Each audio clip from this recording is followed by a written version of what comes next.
Hello bakers and welcome to Upside Down. Today we're gonna be looking in how to create stylized palms. This is going to be in two parts, so today we are covering modeling, texturing and how to get everything done so that it's ready for Unreal. In the next part we are going to look how to get it inside Unreal 4. Let's start!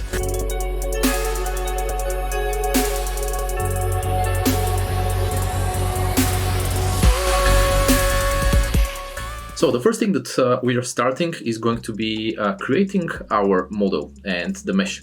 As you can see, I already did low poly and high poly version. I'm not going to go in details because it's a very simple model. As you can see, I just have a turbo smooth on this version of the asset, and I also put a couple of control edges. If you missed the video about control edges and how exactly they work, I'm going to put a link down in the description. But this asset, as you can see, I'll put the wireframe. It's a very simple asset. I made just one of the segments and then copied it a couple of times while shrinking it when it goes up, and as well bended it and did two variations. After that, as I mentioned, just a turbo smooth modifier, couple of control edges so that we have those nice and smooth surfaces and a little bit better overall details. Since our asset is going to be stylized, we don't need to add any other details like do the whole park and all the other things. It's going to be pretty much a plain color with just some occlusion on it, and we will do a little bit of color variation.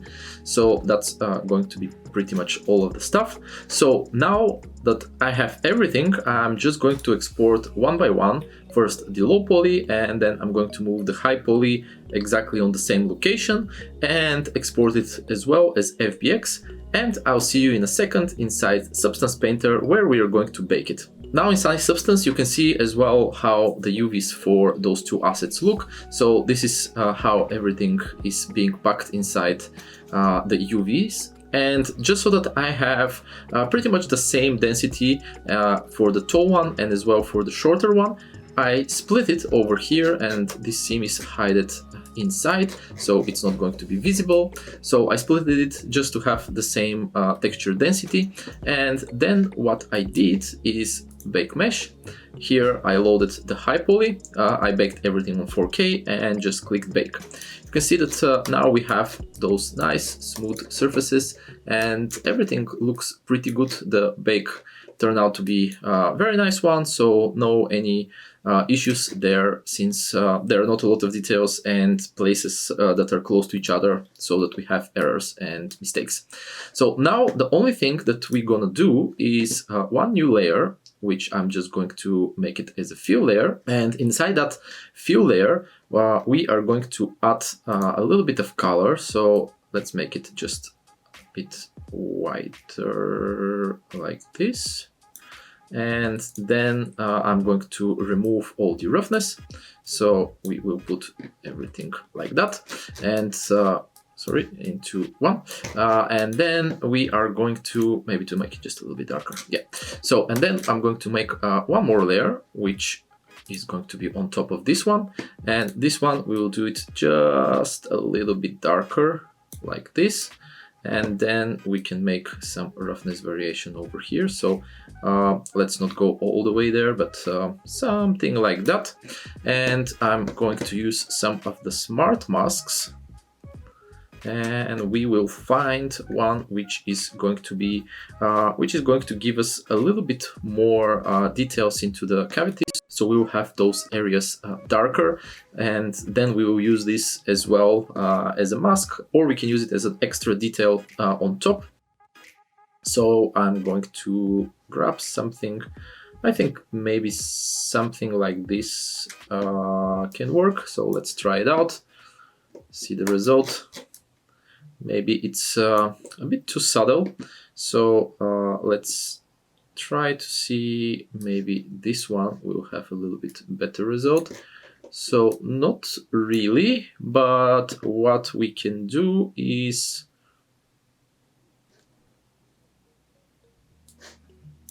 try the soft one. Okay, yeah, the soft one looks a lot better, and we will tweak a little bit the settings. So let's start with the dirt. We don't want to have that much dirt, since everything is going to be more stylized, so we don't really need that. And I'm just going to reduce the dirt level and also the dirt contrast, so that we don't get as much. And the scale, we will go for something bigger, just to have those bigger patches of dirt instead of those small ones. And then let's go into some of the other settings. We can go for a little bit, here we can go for a little bit of blur, so not everything is that sharp. And let's go on the last one, and here as well, as you can see, we can put a little bit of blur just so that we have. And then in terms of contrast, something like this. We just need kind of like a very subtle effect. It will be useful, very useful, to just have it in there, so we can blend in if we would like to have a bit more details and a bit more into this occlusion and everything. So this is how we're gonna leave it. And as well, we will have a little bit of roughness variations, as you saw what we did. Let's make it just a little bit darker, like that. Yeah, that looks already pretty good. You can see that we are starting to get much more readable volumes onto our mesh. So this is great.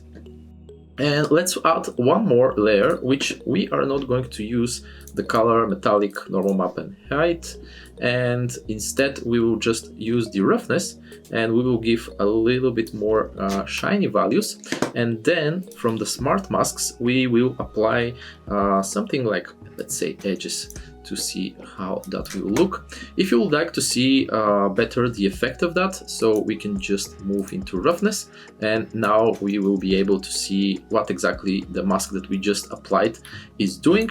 So as you can see, we have a lot more shininess around the edges, and then we have a little bit of variation to the bark. So I'm going to again increase the size, because we don't need such small level of details.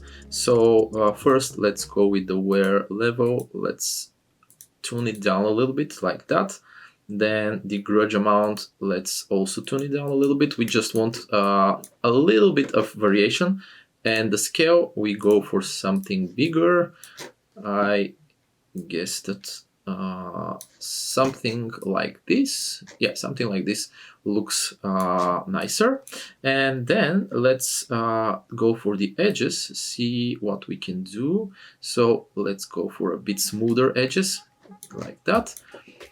Yeah, that looks pretty good. And yeah, maybe I'll just decrease it slightly more. And then what I usually like to do is paint a little bit on some of the places, just to add something from me, and also not everything to be very uniform. So what we can do is right click and then paint. I'm going to grab a brush, and then from the brushes here we can just take a dirt. And what we want to do is remove some of this area. So for example, here on the bottom part, let's say we can paint a little bit more of this shininess, because it just makes sense. It's a place where, for example, something can bump into.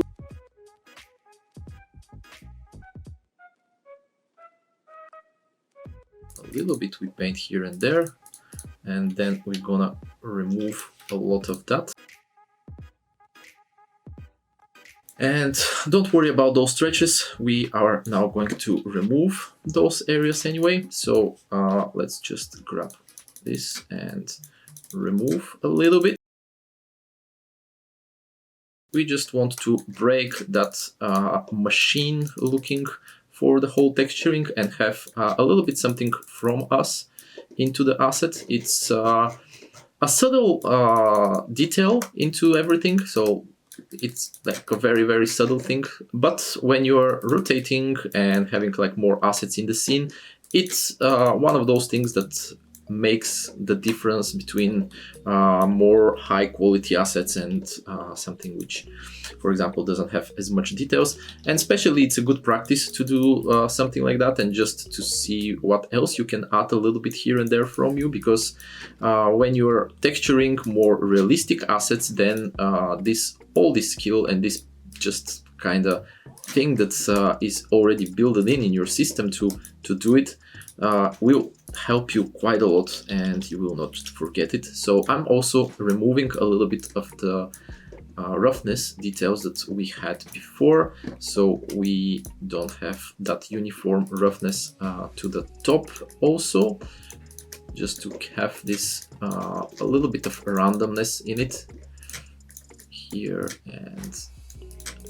and also you can see that there's a little bit of those edges that I wanted just to remove them and have majority of the trunk a bit more smooth, and then the rest to have those details. Okay, so now this looks pretty good. We already have, I would say, nice result. The only thing is here inside, I'm just going to do a paint layer to our darker one, and I will paint just a little bit of this area. We need to go all the way to the other side, and yeah, we're just gonna paint a little bit. Let me go into the material. So we have this area here like that, a bit darker, and the same goes for the other one. Okay, that's pretty good. We already have for the lower ones, we don't need to paint anything. There is a little bit of occlusion, and we don't want everywhere to be exactly the same. So we are done with this. The material that we're gonna set up inside Unreal is going to take care of the colors on top. So we will have a little bit of color variation, and we will just blend the ambient occlusion, the roughness map that we created, and as well the diffuse one, which can give us a little bit of extra detail on top. I'm going to export everything, and then we will see each other inside 3ds Max how I'm going to do the leaves.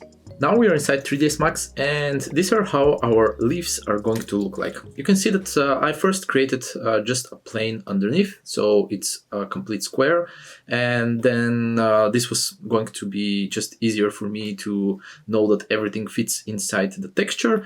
And then I made just a couple of different leaf elements. You can see here on the side, I think I have like probably 4 or 5 different variations, and just assemble them the way that I think it looked good.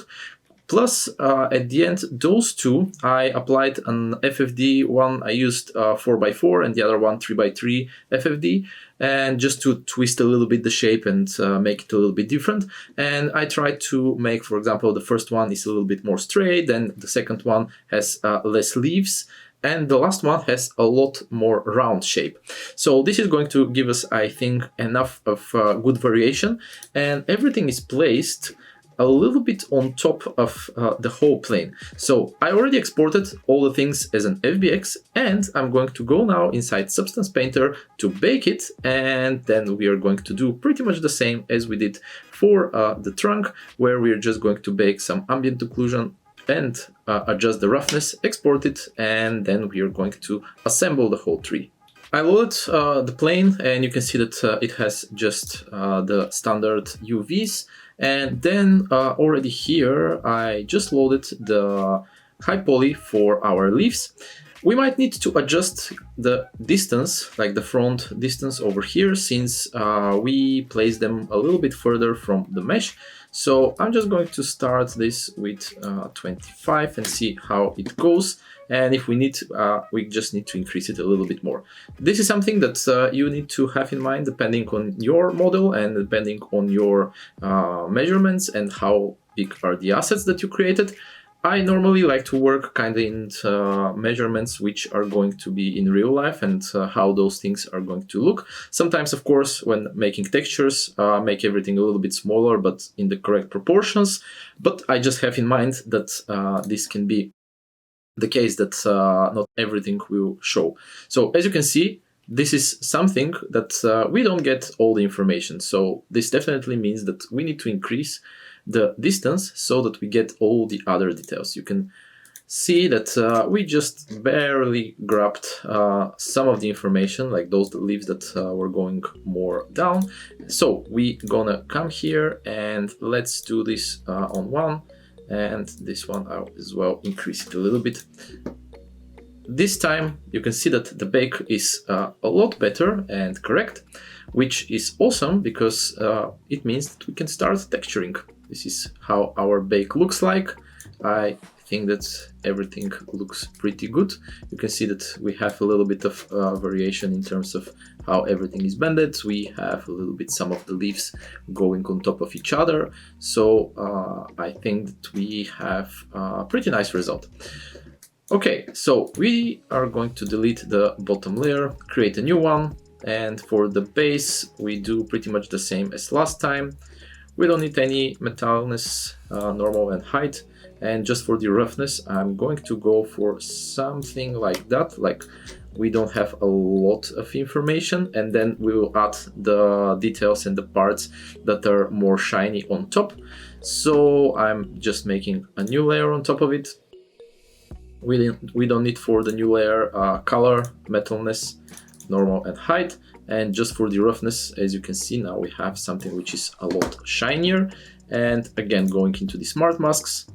And from the smart masks, we will start with something to give us some details. So let's go with maybe some scratches. Let's try that one. Okay, so this I think is a pretty good base. We need to tweak, of course, a little bit the settings, just make them more custom to our needs. So the grudge amount, I think that we can increase it a little bit. And then the grudge scale, remember that we are doing something stylized, so we don't need all of those very, very small details. So I'm just going to increase it. That's also something which at the end, when we go in Unreal, we are not going to have like a small dot, which is just shining, but instead like more of a surface area. And then let's go a bit into the smoothness.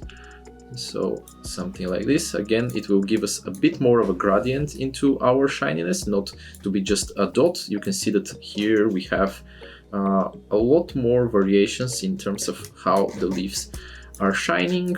So that looks pretty good. And the only thing that we gonna add on top is we don't need any of those. We will just add some color, make it a little bit darker, and I'm going to use just a little bit of occlusion. This is not our correct mask, so let me just change it to sand and cavities. Yes. So now you can see that we started getting a little bit of dirt. We don't want to have dirt there, so we putting the scale down and the amount as well. So let's change a lot of those. In terms of balance, it will be just very subtle, so we just go down, and contrast we as well can remove a little bit. And let's edit the mask also, so we can just blur it. We don't want to get any other type of details. And yeah, in terms of contrast, you can see that we will also get just the leaves a little bit more of a volume. So we will have this effect of them being having a little bit more curve in there. So that's a good thing for us. So like this, and a bit of contrast, and texture, let's lower it like this. I think that's we have a nice result. You can see, especially over here, that there is just a very subtle curvature, and we support the whole shape of the leaf. So now that we have all of this pretty much done, what we can do, let me just make the base a bit brighter, like that. So what we can do is export everything as an TGA, and then we are going to go inside 3ds Max, do the mesh, which is going to be for the low poly, and after that everything is going to be ready to be assembled and sent to Unreal. So now that we exported the textures out of Substance Painter, I'm just going to assign them them onto the plane, and when we have them, we can see how everything works already. We have as well alpha and everything. So what I'm going to do is just create a couple of edges and split them as a start, and then we gonna cut and move a little bit everything so that it's close. It's very important to not have a lot of empty space, because this will reduce the overdraw that we have, and this is one of the big reasons why vegetation is becoming very complicated and taking a lot of space and memory in your project. So it's a good practice to have very close as possible. Of course, you don't want to overdo in terms of budget, everything, like in terms of polygon budget, but just have in mind that vegetation, it's great if you have very close cuts without a lot of empty space, which is going to, of course, increase your overdraw. So what I'm going to do for now is just take the leaves. So I will do a couple of segments like this. Then we select, let's start from this one. We detach it as an object, and I'm just going to move it a little bit on the side. We'll put the pivot point in the center for now. Actually, I'm just going to move it in the base of it, because anyway, this will be the best place for that. And we will do a couple of different segments this way, so that we can move and edit these all empty spaces. So let's start with maybe one more. So let's start something like this. And then I'm just going to grab the vertices. And if you can see that now if I move it, I'm going to bend the texture. So in order for this not to happen, we need to have preserve UVs enabled.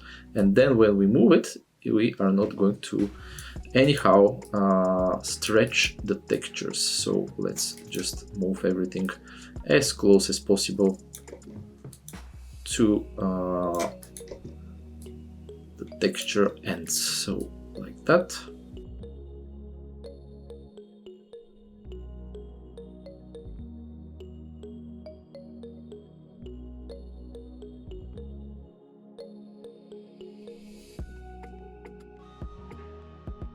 Here we might add one more segment in the middle, so we will move that one in a bit, and this one as well, just to move it a bit closer. Okay, and let's now make one more, just one segment we need in the middle. So this one, let's do like that.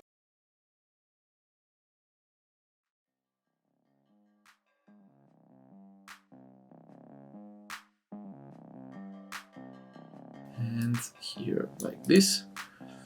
Okay, so this one we can do and adjust it even closer like that. If you have like bigger empty spaces in between the leaves, and you can always also add more geometry in some of those areas and make it so that you don't have that much empty spaces. Like for example, here we could just make a cut or over here, but I think that those are pretty small areas, and anyway we are not going to have a lot of leaves on this asset, so we don't need to add that much of a detail. Plus at the moment what I'm going to do is anyway bend the leaves, and we are going to maybe add a few more sections here and there just to make sure that everything is working properly. And now I'm going to do exactly the same to the others, and I'm going to see you in a bit when I have all the elements cutted out and placed on our palm. So these are the final results of the two palms that we created. So you can see that I just bended all the leaves and placed them on the top. And I use mostly band, and on some places used to select just some of the vertices and move everything around. Made two variations, for the small one and for the bigger one, and I tried to make like a different type of how the whole element for the crown looks like, so that we get more variation this way when you rotate it in the scene. Plus we can of course always scale it up and down, so it will give us a nice different look. Stay tuned for my second video, which we are going to add everything inside Unreal, and I'm going to show you how we are going to create the material for those trees. Thank you for joining me in this video, subscribe, and see you next time.